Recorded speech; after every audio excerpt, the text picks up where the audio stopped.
கண்கள் ரெண்டும் மூஞ்சிலே, வீட்டுக்கு போனால் சோறு இல்லே. கிச்சனு முழுக்கா தேடினேன், குண்டால கைய விட்டு நோண்டுனேன். இது நியாயமா? வயிறு காயுமா? 2 தோசையாச்சு சுட்டு போடுமா?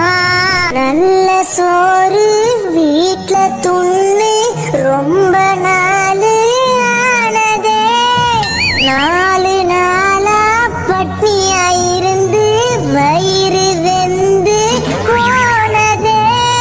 கறி குழம்பும் போனது, மீன் குழம்பும் போனது, சாம்பார துண்ணு புட்டு வாடினேன். பிரியாணி போனது, குஸ்காவும் போனது, தண்ணிய குச்சி புட்டு தூங்கினேன். ரசமே ரசம்